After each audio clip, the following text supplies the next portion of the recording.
ये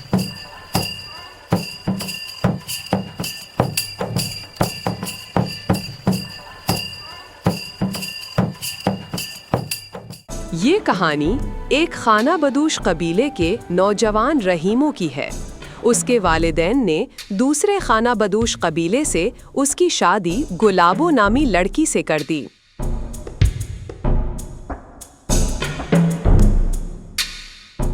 उनके कबीले का एक पुराना रिवाज था, जब लड़की के माँ बाप को शादी के वक्त कुछ रकम दी जाती तो दुल्हन को शादी के बाद मेहनत करके वही रकम अपने ससुराल वालों के लिए वापस कमाना पड़ती थी।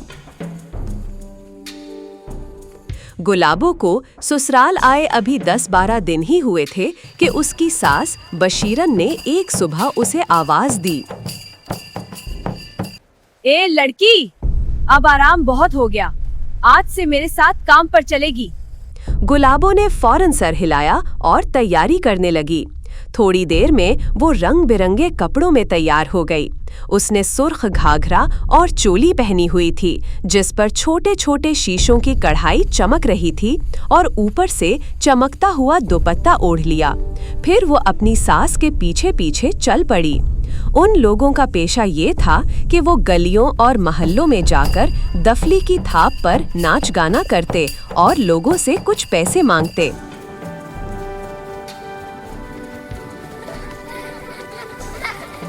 जब वो करीबी बस्ती के एक मोहल्ले में पहुंचे तो बशीरन ने दफली बजाना शुरू कर दी और जोर से आवाज लगाई। दफली और घुंघरू की आवाज सुनकर बच्चे दौड़ते हुए आ गए। कुछ ही देर में कई औरतें भी अपने दरवाजों से झांकने लगी। नई दुल्हन को खूबसूरत लिबास में देखकर एक घर की औरतों ने उन्हें अंदर बुला लिया ताकि वो उसका नाच देख सकें। बशीरन ने दफली पर ताल देना शुरू की और गुलाबो नाचने लगी।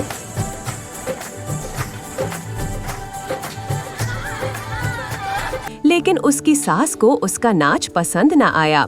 उसने वहाँ तो कुछ न कहा, मगर घर वापस आते ही उसे डांटने लगी। अरे लड़की, तुझे तो नाचना ही नहीं आता, कौन देखेगा तेरा ऐसा नाच?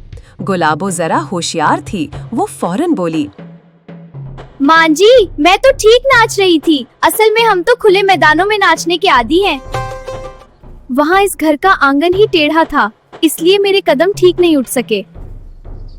ये सुनकर उसकी नंद शमीम जोर से हंस पड़ी और बोली, वाह भाई, खुद को नाचना नहीं आता और कसूर आंगन को दे रही है।